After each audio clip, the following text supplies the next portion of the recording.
This movie establishes the importance of slogans to a brand, summarizes a journal article by Rosengren and Dahlen called Brand-Slogan Matching in a Cluttered Environment, outlines the theoretical underpinning of the article, addresses the theory's weaknesses, introduces implications and applications of, and evaluates the author's ideas and arguments in the journal article.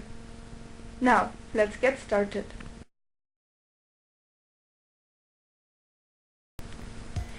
In order to promote sales, advertising needs to accomplish 3 goals: inform, remind, and persuade. To be successful at this, advertisers need to be concerned with how consumers are affected by advertisements and constantly develop more effective advertising strategy. One important feature of advertising strategy is the message strategy. The elements of the message strategy include verbal, non-verbal, and technical components. One of the verbal elements of the message strategy that has been researched to great extent are slogans, as slogans are perceived to be a very useful tool for building brand equity.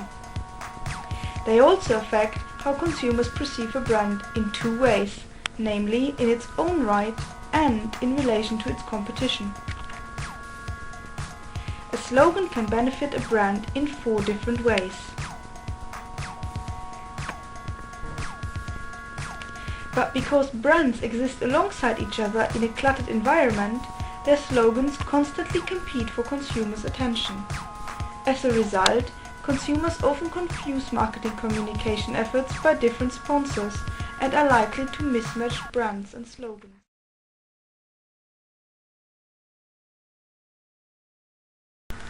Sarah Rosengren, a PhD candidate at the Stockholm School of Economics in Sweden, and Mikael Dahlen, a marketing professor at the Stockholm School of Economics in Sweden, explored brand slogan matching and the different matching processes applied in terms of accuracy, triggers, and sensitivity in their study Brand Slogan Matching in a Cluttered Environment, as published in the Journal of Marketing Communications, Volume 12, Number 4, pages 263 to 279 in December 2006.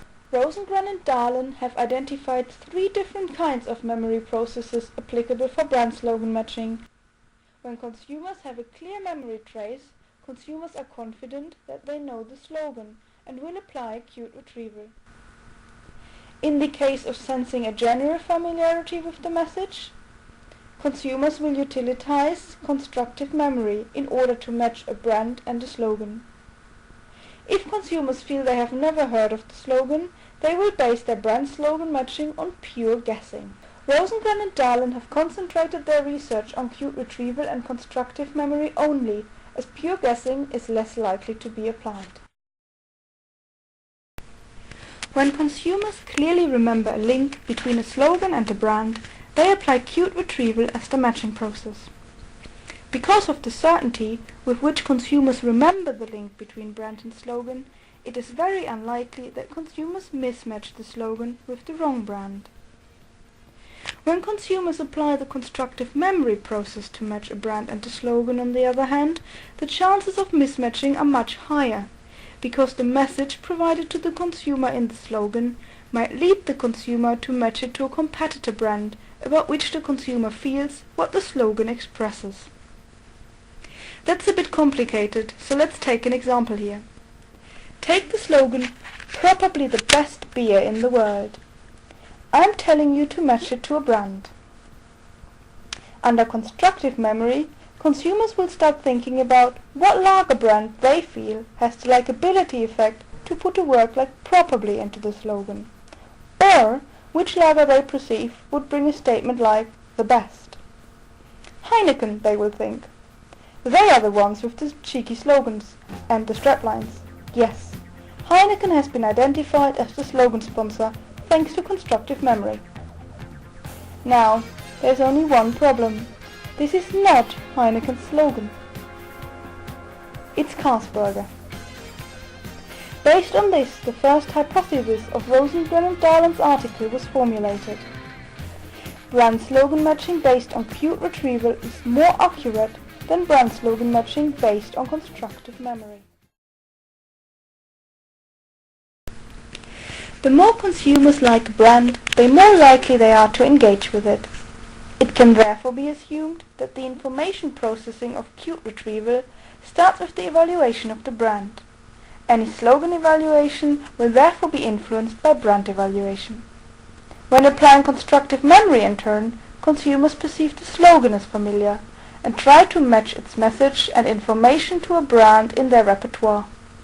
Hence, the perception of the slogan will ultimately influence the brand perception. From this, Rosengren and Darlin drew the following hypothesis.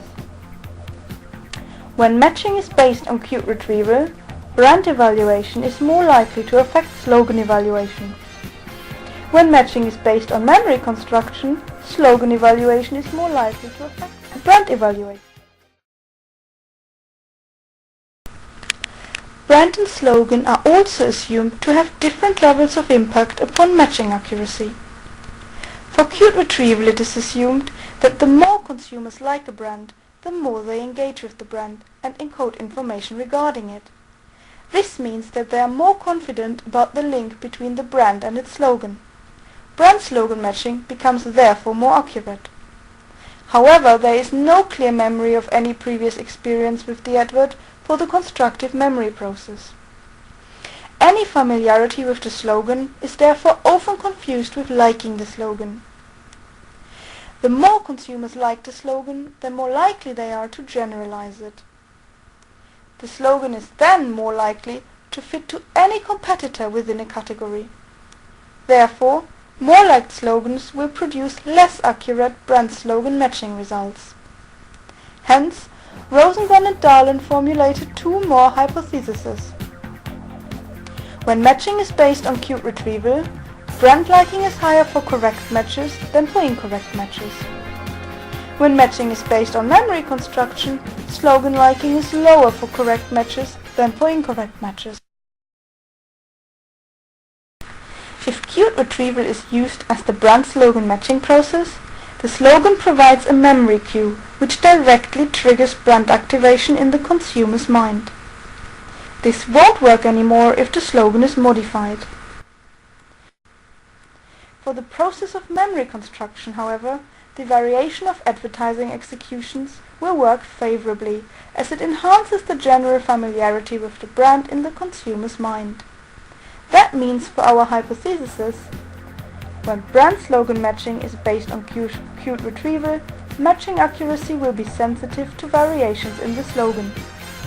When matching is based on memory construction, matching accuracy will be improved by variations in the slogan.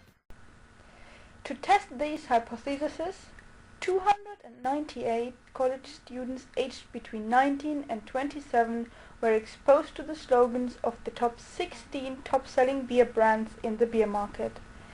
8 of these slogans were the original slogans, to be used for the cute retrieval process, and 8 of these slogans were slightly modified to create a situation for the application of memory construction.